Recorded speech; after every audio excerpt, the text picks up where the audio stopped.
So before I welcome Mr. Maraniss to the stage, I do want to take just a moment and acknowledge the people and the groups who helped make today possible.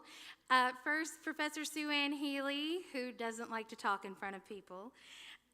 She approached me last year with this wonderful book she had just read and said, we have to bring him to Paducah. So this was kind of her baby from the beginning.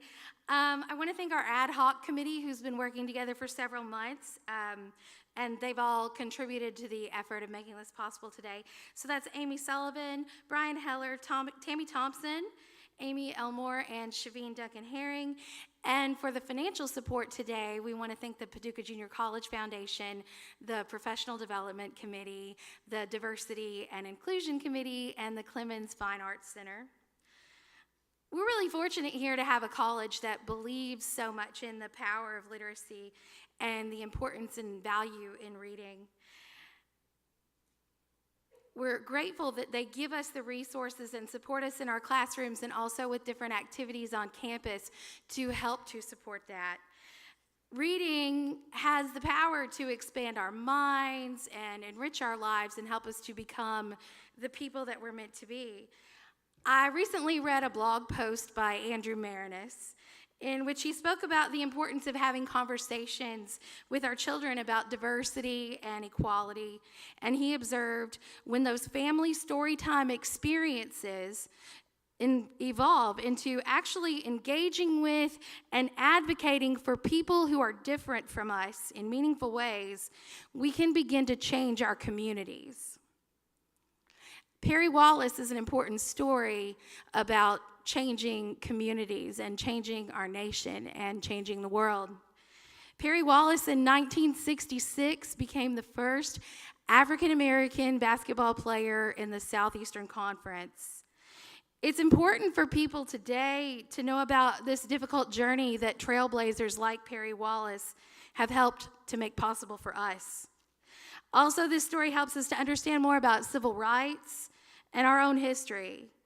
It's easy to forget the past, especially for those of us who weren't around at that time. And so it's important for us to read and be able to have those legacies preserved, and they continue to teach us things. Strong Inside is a New York Times bestseller by Andrew Maraniss, and it's won several awards, including the 2015 Robert F. Kennedy Award and a Lillian Smith Award for Civil Rights. The Young Readers adaptation of the book for students who are 10 and up has been named one of the top 10 biographies for youth in 2017 by the American Library Association. Andrew Maraniss is also a contributor to ESPN Sports and other websites. He studied history at Vanderbilt, and he interviewed Perry Wallace for the first time in 1989 for a Black History class project. So students, keep remembering what class projects you're working on. You never know what it will lead to in the future. Maraniss studied history at Vanderbilt. He worked for 5 years in Vanderbilt's athletic department, and then he served as the associate director of media relations. In 1998, he worked as the media relations manager for the Tampa Bay Rays during the team's first ever season. He now lives in Brentwood, Tennessee, with his wife and 2 children. We are honored to welcome Andrew Maraniss to our campus, so please help me welcome him to the stage. Thank you so much.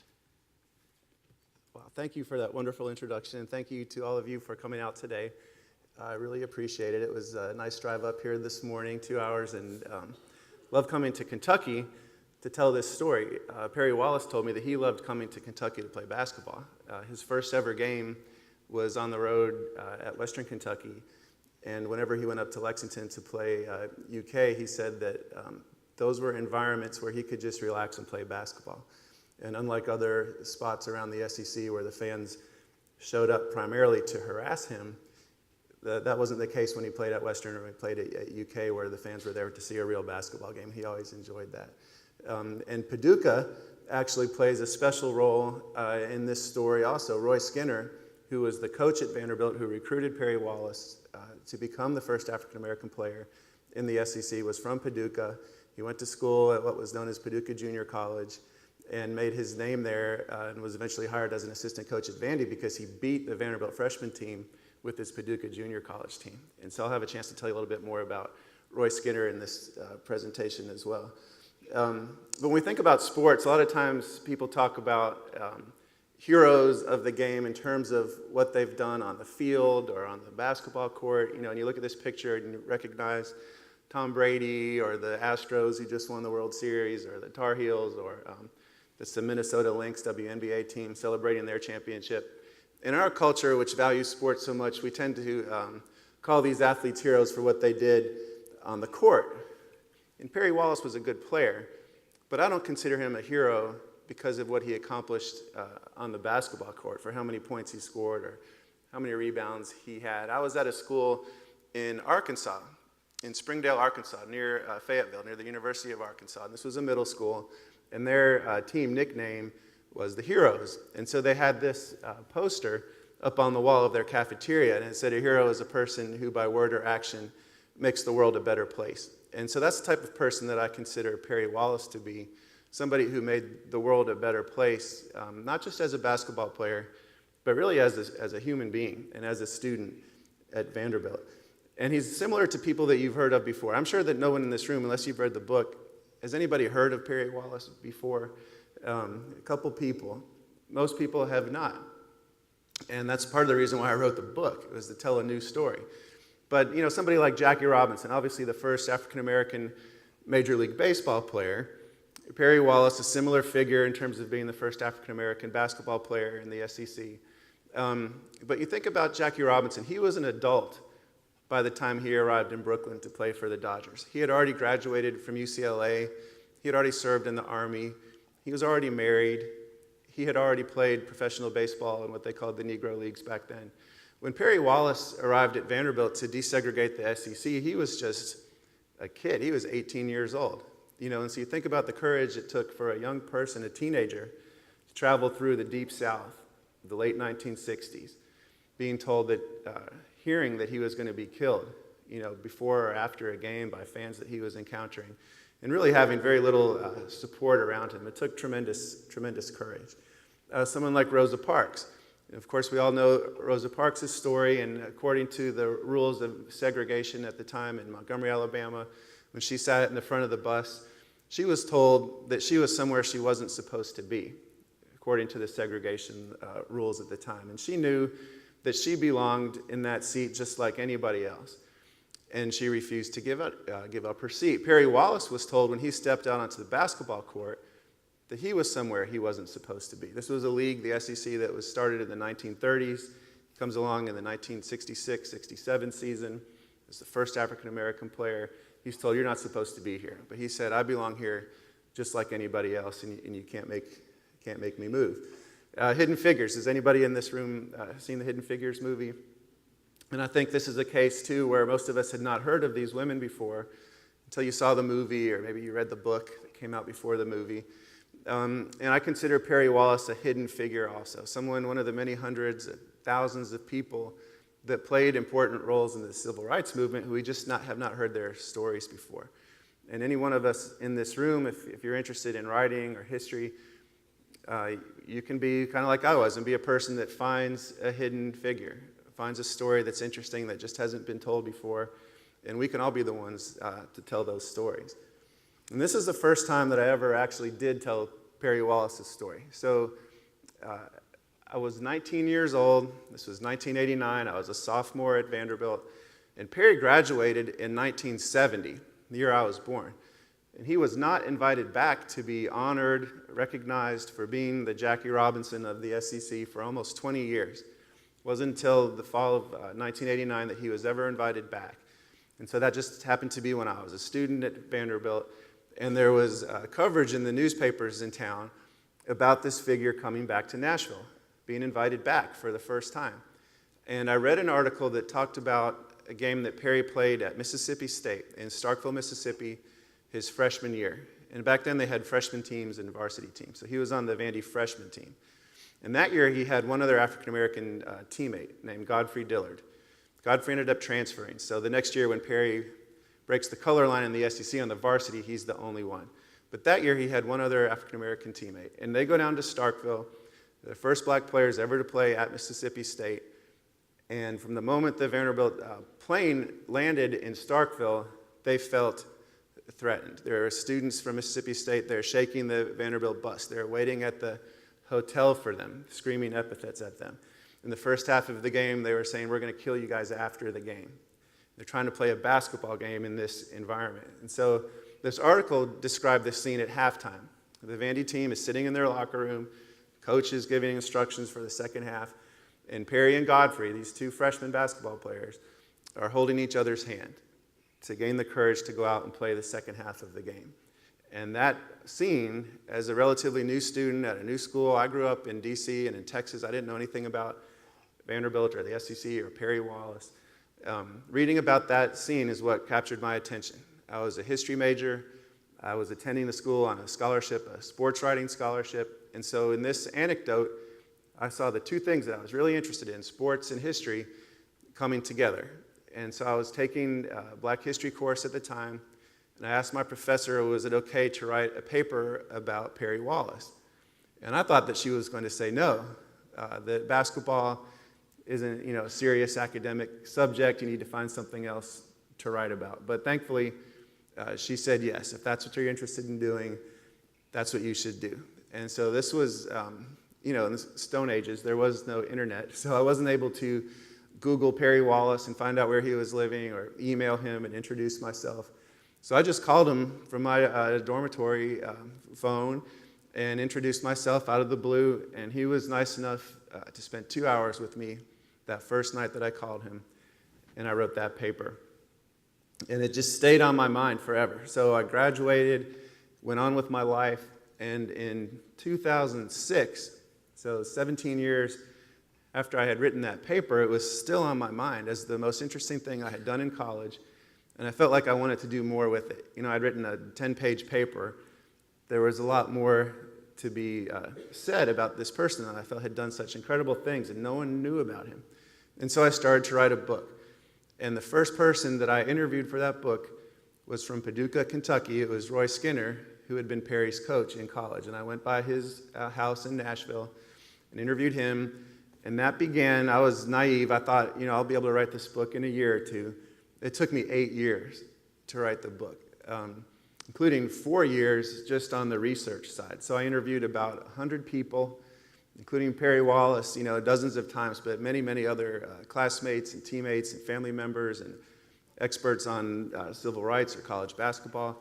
And then I spent another 3.5 years writing it and about 6 months editing. And so these are the books that came from that class paper. The book on the left is the original adult version, which is 400 some pages. And then last December, I adapted it to be about 1/4 the length for middle school kids. So I'm excited today to go by Paducah Middle and talk to the 8th graders there. And I've been to 18 different states now telling the story of Perry Wallace. The last place I was before this trip was Washington, D.C.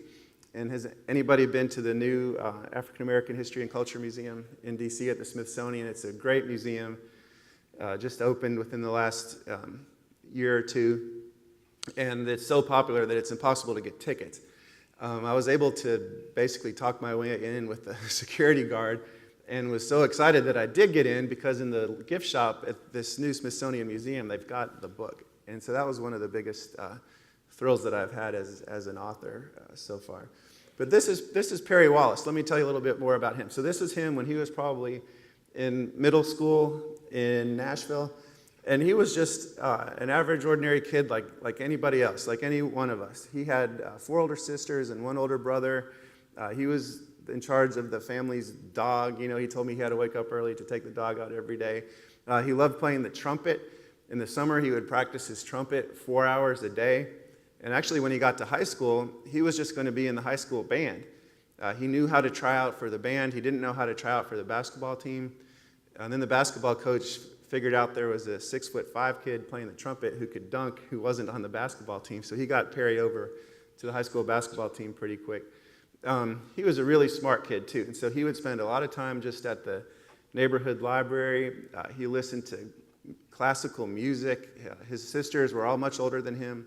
He would listen to their foreign language records, was how they studied foreign languages back then. He could speak Spanish, Italian, and German by the time he got to high school.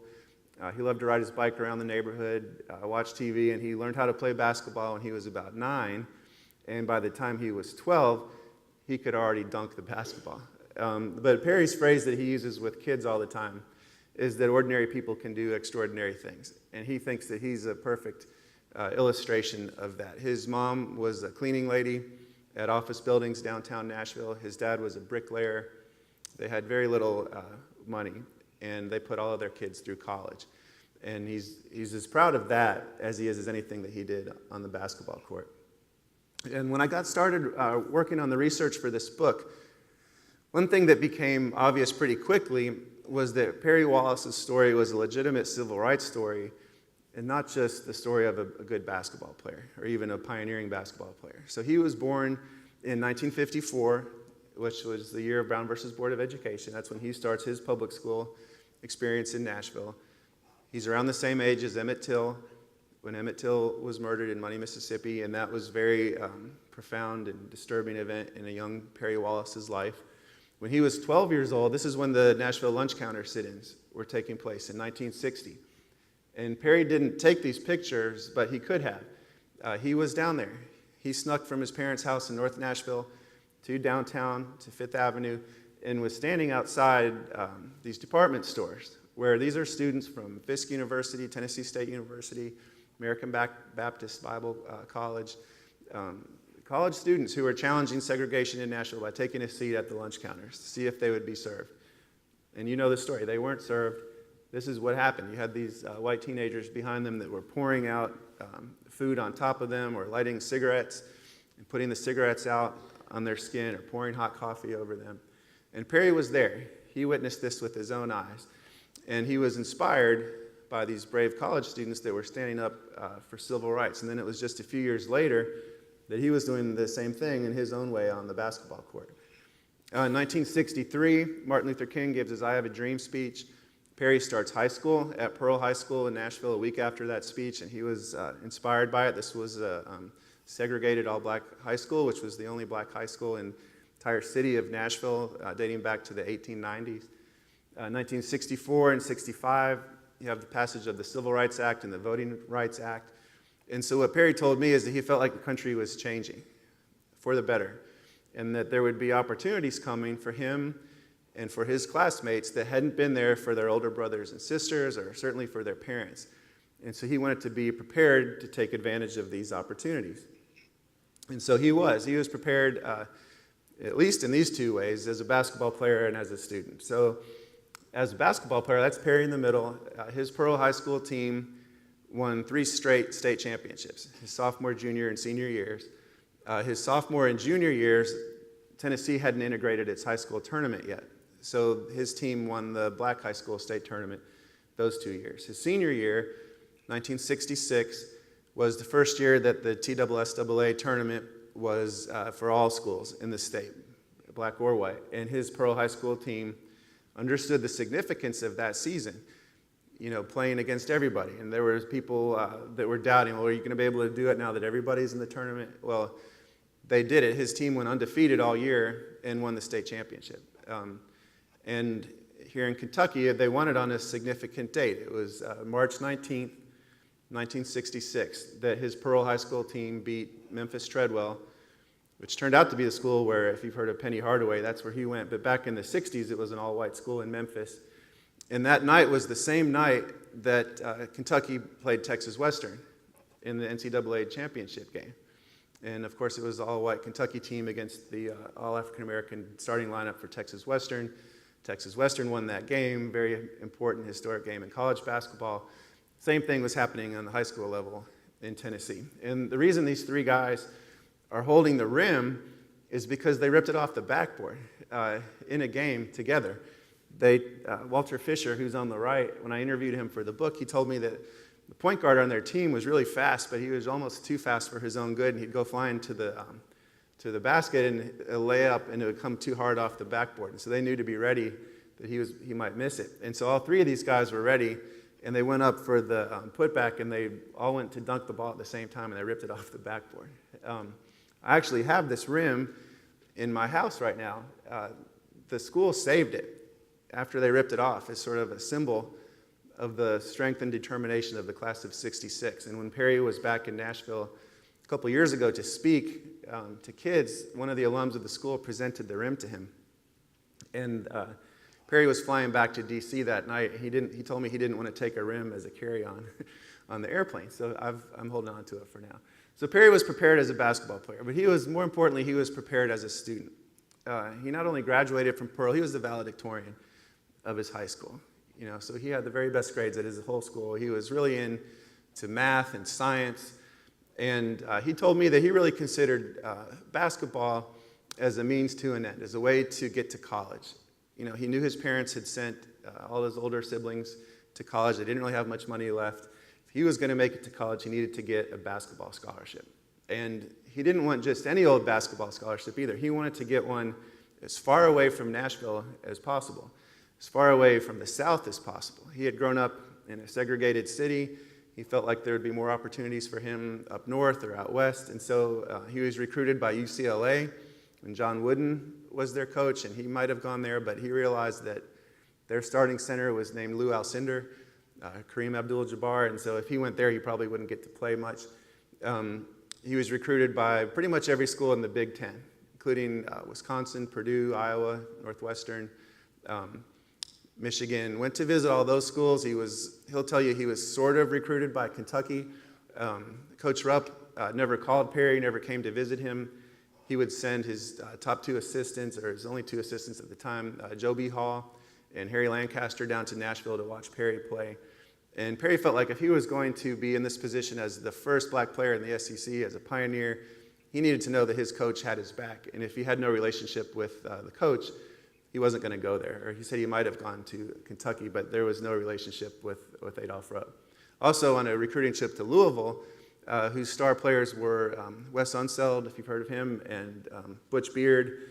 They had been recruited by Kentucky also, and during that process had gotten death threats from Kentucky fans saying, if you sign with Kentucky, don't do it. And so they sort of warned Perry away from Kentucky. But the most discouraging thing for Perry on his recruiting trips, when he visited a lot of these schools up in the Big Ten, he would show up and he would be offered all the illegal things that coaches pretty much still do today. He was offered a lot of cash, he was offered cars, he was offered houses. They would have women waiting for him, ready to go that weekend. And so Perry was a real straight arrow, and this all sort of turned him off. Most important to him, and most distressing to him, he was told by a lot of these coaches, if you come here to play, you don't have to go to class, or we'll just line up the easiest classes for you. We'll keep you eligible. You're just here to play basketball. And he was a serious student. He wanted a real education. So this was not what Perry wanted to hear. And he studied engineering at Vanderbilt, but I really consider him a poet at heart. And the way that he described this situation was that he wasn't going to trade one plantation for another. And he wasn't going to leave the Deep South just to go up to one of these schools where he would be exploited for his height and his strength and his leaping ability, and just valued as an athlete, not as a person, not as a student. So he crosses these schools off his list, and he begins to think about Vanderbilt, which in some ways made perfect sense. It's 2 miles from his house, but it's worlds apart. This was a school that was founded in the 1870s, didn't integrate until in 1964, so when Perry was 16 years old. So growing up, he never considered going to Vandy. He would have been excluded from the school. But the reason that Vanderbilt was interested in recruiting Perry goes back to those same lunch counter sit-ins that Perry saw when he was 12 years old. Leading the protests was a man named Reverend James Lawson that Martin Luther King had sent to Nashville to lead those protests. And Reverend Lawson was enrolled in the Vanderbilt Divinity School. And when the administration at Vandy learned that it was one of its own students that was challenging segregation at these lunch counters, they didn't say, "Thank you, Reverend Lawson." They expelled him from the university. And so that expulsion created a lot of national media attention negative towards Vandy. New chancellor was brought in named Alexander Hurd, who was a big, really smart guy, but he was a big sports fan too. And he understood, for better or worse, how closely people pay attention to sports in our culture. And so he figured if he made a move in athletics, that people would see that Vandy was changing. And so he called, this is Roy Skinner here from Paducah Junior College, into his office and said, Coach Skinner, we've integrated the university, so you can recruit a black player, and in fact, I would like you to. And right across town, you had Perry Wallace, who was valedictorian at his high school, best player on the 3-time state champion. So it kind of made sense that Perry Wallace would be the person that Skinner would recruit. And so this is, you all know National Signing Day, right? Where the high school players announce where they're going to college to play ball. This is National Signing Day in 1966. ESPN wasn't there, but thankfully there was a photographer who took this picture. So this is the history-making shot where Perry, with his mom Hattie and his dad Perry Sr., is making history, announcing he's going to come to Vanderbilt, be the first black player in the SEC. And he said that a big reason why he did that, one was when he came to campus, the guy that showed him around campus was Clyde Lee, who's in the picture behind him. And when they toured the school, he saw a lot of the athletes were actually going to class, which was different than where most of the other schools he had been to. He was impressed with the engineering school. And then to Coach Skinner's credit, he said when Skinner came to the Wallace house to recruit him, to sit down with the family, he treated his parents with respect. And a simple thing, he called them Mr. and Mrs. Wallace. And when Perry told me that, I could tell he was saying it, in a profound way, and I didn't quite get it at first. But he said, his parents, born in rural Rutherford County, Tennessee, near MTSU, in the 1920s, that older or white people, whether they were older or younger, would not address African Americans back then as Mr. and Mrs. But Coach Skinner did. And that little sign of respect meant a lot to Perry and meant a lot to his parents, and it's a big reason why he decided to come to Vanderbilt. So thanks to Paducah. So Perry comes, and he says that in life we can all treat each other in any of 3 ways. You can be treated well by other people, you can be treated poorly by other people, or you can not be treated at all. And he began to experience all 3 of those types of treatment from the very beginning. There were some people that treated him well. University chaplain was great with Perry. The chancellor, who had encouraged the coach to recruit him, would have him to his office and ask how things were going. There was a student body of about 5,000 students, but only about 25 African American students, period. And so that group of students became very close and formed the first Black Student Association. But for the most part, Perry was treated those other 2 ways, treated poorly or not treated at all. In terms of being treated poorly, it started even before his first day of class. So he arrived on campus about a month early to move into his dorm and try to get acclimated, knowing that he was going to be under a lot of pressure as a pioneer. He wanted to get a head start. And he starts going to church. And I showed you Clyde Lee. So you can tell Clyde is white. And Clyde was from Nashville also. They had both grown up in the Church of Christ, Clyde in a white church, Perry in a black church. But there was a University Church of Christ located right across the street from campus. And so on this tour, Clyde said, Perry, when you get here, this is where you should go. It's the closest Church of Christ. And so Perry starts doing that in this August time period before classes start. And it's a white church.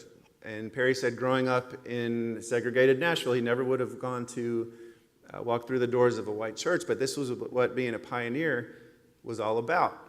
And so he was going to give it a shot. And everything goes okay for the first couple of weeks. He walks in and he sits towards the back, and he's either left alone or ignored, depending how you want to look at it. 4th week that Perry walks in the church, the members of the church pull him aside into a conference room. And they say, Perry, you can't keep coming here. There's older members of the church who say that they will no longer donate to the church. They'll write us out of their will if we allow you to keep coming to our church. And so you can't keep coming. And in fact, you have to leave right now. And so this is before his first day of class. He has to walk back to his dorm, take off his coat and tie. He's been kicked out of church. And you can imagine that moment, you might decide to quit this thing. These people don't want me here. Why am I going to do it? But he sticks it out. Also, that freshman year, University of Mississippi, Ole Miss, cancels both of its games against Vanderbilt rather than play against a team that had an African-American player.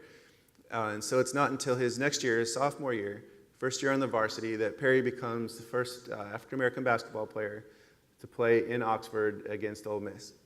In the first half of that game, he gets hit in the face, and all of Perry's teammates told me they thought it was intentional. He's bleeding from the nose. He can't see out of one of his eyes. He's dizzy. Referees don't call a foul. They don't even whistle a stop to the game for the trainer and the manager to come out to help him. And so it's not until the next time the ball rolls out of bounds that they can come out on the court to help Perry. And the team trainer, the student manager, was from Jackson, Mississippi. So he's back in his home state for this game. And he said he's never been as embarrassed and angry in his whole life as that scene where he's walking with Perry Wallace across the court to the Vanderbilt locker room as Perry's bleeding, and the whole crowd stands and is cheering the fact that he's been injured. And as they walk to that tunnel to get into the locker room, they start to feel wet, and it's because people are pouring Cokes and spitting on them as they're walking into the locker room. And so that's the type of environment that Perry was encountering on the road, game after game. But most significant about that story is at halftime, he's in the locker room with his teammates. There's a clock in the locker room that lets the team know when the second half is about to begin. And as that clock runs down, Perry's sitting on the training table with a bag of ice on his face. And the rest of the team runs back on the court to get ready for the second half. And they leave him in there alone. And he knows he's going to have to walk back through that tunnel out on the court where these fans are waiting on him. And he said that walk would have been an ordinary walk back to the bench for anybody else on the team, was a long, hellish trauma for him. And he understood at that minute, at that moment, that being a pioneer was sort of this inherently solitary experience. And that this was something he was doing on his own that other people didn't want to or were incapable or for whatever reason didn't understand. And if his teammates had really had empathy and put themselves in his shoes, at least one person would have waited back with him to walk back onto the basketball court. But even as difficult as things were, what Perry will say is the hardest part for him wasn't this being treated poorly, it was this idea of not being treated at all, of being ignored or isolated. And that happened on his own campus. It wasn't in Starkville, Mississippi or Oxford. It was in Nashville where things were hardest for Perry, where he might show up to class and sit in the front row and notice that nobody else chooses to sit in that row and nobody else sits in the row behind him. Or you show up at your chemistry class and whoever sits next to you becomes your lab partner for the class. And you show up early at your class and you watch as all the other students walk in and nobody chooses to sit next to you. Or the social scene on the weekends was all about the fraternity parties. And these were fraternities that would invite black bands to play the music at the party, but they wouldn't let black students into the party. And so in so many ways, he said on this campus, he was treated as not an equal person, not as a human being. And he said that was the most difficult part of his experience. So then the most courageous thing that I think Perry Wallace ever did was simply tell the truth. And so the day after his last game, he sat down with a reporter from the Tennessean, the newspaper in Nashville, and he said, I want to talk about what my experience was like. He said he felt he had a moral obligation to do that, that part of being a pioneer, one of the responsibilities was you have to talk about your experience so that people can learn from it. And so the people who come behind you know what they're getting into, and so that the institution can be better prepared, for this next generation that's coming. And so this is the story that ran on the front page of the paper the next day. Talks about lonely 4 years for Vanderbilt Star. And Perry said that in giving this interview, he expected that people weren't going to want to hear what he had to say. That the Vanderbilt community, the Nashville community, the white community wanted to say this was a positive thing. We've integrated the team. There's really nothing more to learn here. Let's just move along. And Perry said, well, hold on, there's a lot of questions that we need to address. This wasn't an altogether positive experience for me. And so in this article, he talks about being kicked out of the church, about professors addressing him and his friends with the N-word, about how he was treated in road games, and he's just telling the truth. But the reaction to the story is exactly what Perry anticipated, this negative reaction, where people were calling the newspaper, canceling their subscriptions, calling Perry Wallace ungrateful, wishing him good riddance out of town. And really, there was just one significant person in Nashville that understood what Perry was trying to do, and that was his coach, Roy Skinner from Paducah, who said Perry was just trying to help us understand. And that was not the prevailing sort of feeling after the article, but thankfully Coach Skinner did understand that. But Perry did leave town. He graduated with his engineering degree. He's drafted by the Sixers. Didn't make the team, but he played 1 year of minor league basketball near Philadelphia. And that same year, he also coached and taught at an inner city high school in Philadelphia called Bartram High School. And there was one great player on the team that Perry helped coach that year, and his name was Joe Bryant, and his nickname was Jelly Bean Bryant, and his son's name is Kobe Bryant. And so Perry helped coach Kobe's dad when he was in high school. After a year of that, Perry said that his legs would last for a few years, but his brain was going to last forever. And so he wasn't going to try to just hang on as a minor league basketball player. And so he went to law school. And he went to Columbia University Law School, Ivy League Law School. Then becomes an attorney for the Justice Department, and then becomes a professor. And so now he's a professor of law at American University in Washington, D.C. And this picture up on the left is the current Perry Wallace. I'm happy to say that his relationship with Vanderbilt has changed quite a bit in the last couple of years. It's become very, very positive. This woman up here, Simone Charlie, is a star on the Vanderbilt soccer team, and she's also a triple jumper on the track team. She had a chance to try out for the Olympics in both track and soccer last time. And I took this picture, and it was when Perry was on campus about a year and a half ago, and Simone was telling him, thank you. You know, thank you for what you did, has created opportunities for me and for so many other people. And you could tell how happy Perry was to hear that. This picture here where I'm with Perry, and that's the athletic director, David Williams, at Vanderbilt. That was the night that they announced the creation of the Perry Wallace Courage Award. And so now every year a student athlete at Vandy receives that award. They've also endowed an engineering scholarship in his name at the school, which I know means a lot to Perry, that it's an academic scholarship and not just a sports scholarship.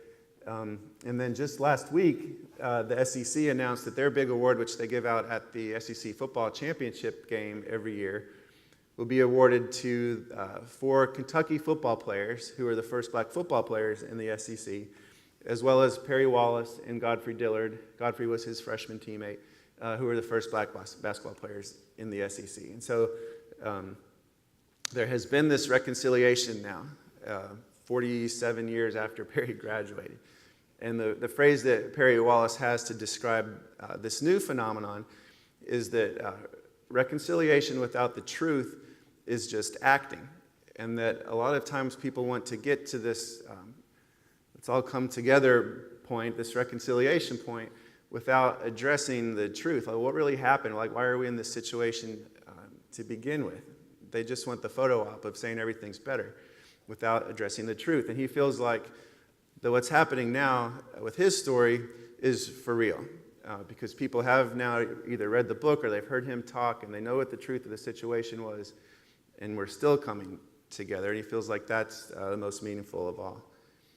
But then the message I guess I want to leave you with is that this isn't just ancient history, and it's easy to kind of sometimes to look back and say, gosh, things were bad then, but we're better now. My next book is about, that I'm researching right now, is about the first United States Olympic basketball team. And they played at the 1936 Olympics in Berlin, the Nazi Olympics, the Jesse Owens Olympics, or if you've read Boys in the Boat or Unbroken. And so I've been doing a lot of reading about the development of basketball and also about the Nazis in Nazi Germany. And I ran across this quote by Elie Wiesel, the Nobel Prize winner. You know, we must take sides. Neutrality helps the oppressor, never the victim. Silence encourages the tormentor, never the tormented. And so I think about this in the case of Perry Wallace, where it was these people that were this idea of not being treated at all. And he was surrounded by a lot of bystanders. And I've heard this phrase recently about the difference between bystanders and upstanders. And so on the Vanderbilt campus, he was surrounded by a lot of people that would say, well, I wasn't the one that was calling him N-word. I wasn't the one kicking him out of church. I wasn't the one threatening to kill him on the basketball court. I wasn't doing anything. And then they catch themselves having just said, I wasn't doing anything, and they realize they could have stepped up to do something to support their teammate who was being mistreated. And I think all of us can relate to that in some way or another. There's somebody in our school or our family or our neighborhood who needs some sort of helping hand or understanding that they're a human being also. And we have a choice of either being a bystander and just saying, well, that's not my problem, I'm not going to worry about it, or being an upstander and getting involved. And I think, obviously, the lesson is to get involved. So I thank you for inviting me here to your school. It's a real pleasure to be in Paducah, and I'm so excited to be able to email Perry later today and say I've been in the hometown of his coach Skinner that he respected so much. So thank you so much. Appreciate it.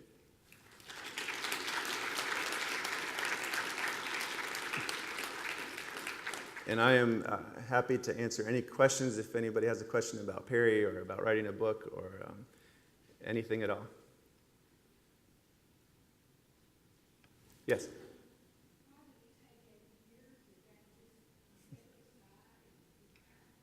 Yeah, why did it take 8 years was the question. I wish I hadn't.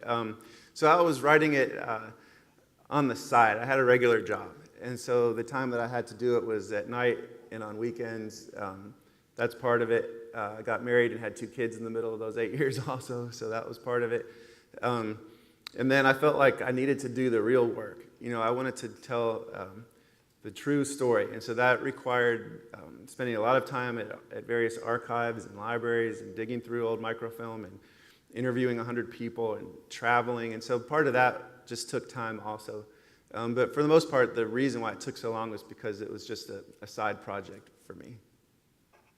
This next book that I'm working on now, I have a contract to finish it in a year. So it's a totally different experience. I'm still in the collecting the information, and I have to turn in the book in April. So I'm feeling a bit of pressure right now to get started with the writing. Any other questions? Yes?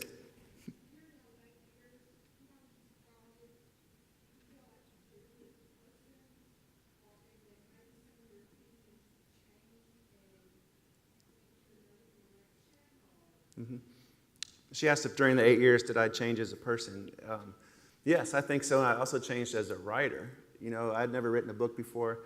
The longest thing I had ever written was probably like you guys, a paper for a class. And so it was daunting for me to think about writing a whole book, that turned out to be 400 pages. And so I broke it down into small bites to make it seem possible, and thought, if I can write 1 chapter, I can write 2. And if I can write 2 chapters, I can write 4. And eventually it's just going to take the discipline to keep going, knowing that eventually if I just keep going, I'll finish. But I also felt like I became a better writer. So actually at the end, I went back and scrapped the whole first chapter, which at that point I had written, years ago, and rewrote a new chapter to begin the book, which I think is much stronger. But yeah, the other side of your question, having Perry Wallace, who I consider the smartest person that I've ever met, to spend so much time with him over 8 years helped me grow as a person. He's a professor, so he likes teaching, and known him since I was 19, so we had a close relationship. And so I felt like I could ask him anything, he would tell me anything, and it helped me learn about race and racism, and definitely felt like I changed as a person. Yes?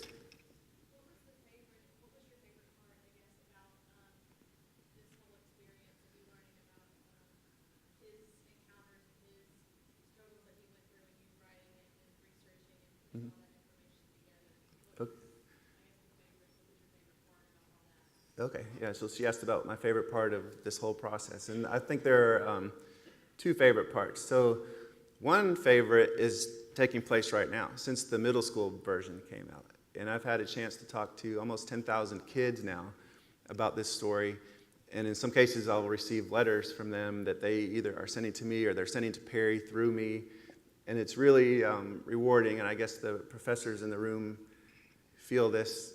It's new for me, but to feel like you've influenced a kid, who maybe didn't know that they liked reading, And I've had a lot of students and teachers tell me, well, there's kids that love sports in our school, and they saw a picture of a basketball player and thought, well, maybe I'll read this book. And so then they've picked it up, and it's not just a story about basketball at all. If there's people in here that don't like basketball, I mean, I wrote it for you too.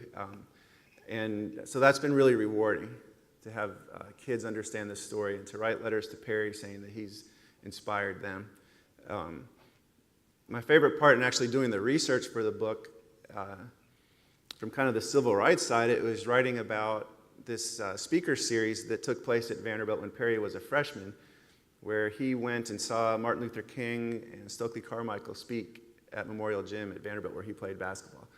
And writing the chapter about that episode was a lot of fun. It had nothing to do with basketball. On the basketball side of the research, it was fun to, you guys probably don't realize this, but the slam dunk was banned in college basketball for about 10 years, from the mid to late 60s to the mid 70s. And Perry Wallace actually had a lot to do with that. And his name is never mentioned as a reason why the dunk was banned. Everyone sort of attributes it to Kareem Abdul-Jabbar, and that UCLA was winning too much, and Kareem was dunking on everybody. So Adolph Rupp at Kentucky was the head of the rules committee, had the slam dunk outlawed. But Perry had just embarrassed Kentucky in a freshman game with a dunk over Dan Issel, who was a star of the freshman UK team. And he said as he ran down the court after this dunk, he could see this old man going on crazy on the sideline. It was Adolph Rupp. And so Perry Wallace is about to play in the SEC varsity, for the next 3 years. And before his first varsity season, the dunk is outlawed in college basketball. And so doing the research and writing about that was, from a basketball side, was fun for me too. Yes? So what would you say is the number one takeaway from this story? What would you have to know? Well, I guess two of the things, you asked for one, but two of the things that I've mentioned. One, that this idea of reconciliation without the truth is just acting. And I think every institution or organization has some issue that they need to resolve, and do you continue to sort of push it away in hopes that it'll go away and that it won't cause problems, or do you just address it head on? And the lesson at Vanderbilt has been, I was hoping that they would not push this story away and say, well, we don't want anything to do with your book because it's going to bring up these issues from the 60s. And Perry's experience wasn't altogether positive, and we'd just rather forget about it. But I think that they've seen that embracing it has been the very best thing. So the freshmen at Vanderbilt have been required to read the book the last 2 years. It's not that they're just not pushing it away, they're actually pulling it in, and so even before these kids have taken their first class, they've been given this book and told to read it, and understand what the history of this place is and how do you fit into that and how can you continue to make it better. So that's been really nice to see. And it's brought Perry back into the fold, where now he'll say, I want to be involved. And that's been special. And the other thing is this idea of whether you'll be a bystander or an upstander. And it could be about race, it could be about any issue, that people around you are dealing with. And in small communities like a school where you walk past the same people every day, you have this opportunity to be there for each other or not, and which are you going to do? In the original edition of my book, the first page is one of Perry's teammates who was from here in Western Kentucky named Bob Warren, who played 10 years of basketball for the Spurs after Vanderbilt. And when he was at Vandy, he was Perry's roommate a lot because Warren and Wallace, just alphabetically, on the road. And he said that they would sit in their hotel room together in Mississippi and not really talk about things, and that Bob Warren didn't really put himself in Perry's shoes then. But when he played pro basketball and almost all of his teammates were African American, he began to see the world through their eyes. And so he said, oh my God, what must my teammate have been going through back then? And so 40 years later, after they've graduated, Bob Warren happens to be in Washington, D.C. on a business trip. And he says, I'm going to go see Perry. And he doesn't tell Perry. And he takes a cab over to the law school at American University and takes the elevator up to the 3rd floor and walks in Professor Wallace's office. And he reaches out and says, Perry, please forgive me. There's so much more I could have done. And I thought that was a profound scene. It's the first chapter of the book is just that one page. So you feel like you're on to chapter 2 like in a minute after reading this scene. But to me, it says so much. And it's been the lesson that I've seen happen over and over again since the book has come out and people have read it, and maybe they were classmates of Perry's back then, and they say, I had no idea what you were going through. I wish I had been there for you. Yes?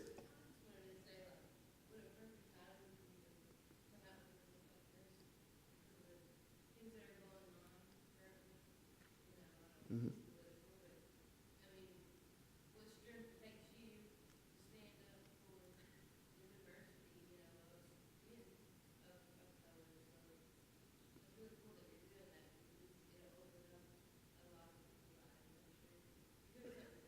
No, thank you. That means a lot to me. I appreciate it.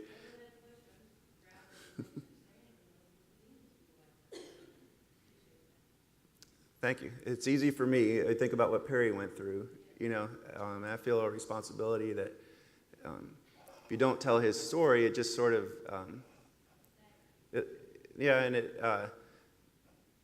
people who did what they did to him sort of need to be called out on it. We need to learn about what he went through. And like you said, it seems like it's too relevant right now in some ways, but sometimes reading something that took place back 40 years ago can be an easier way to start a conversation about something, And so that's sort of what I hope happens with the book.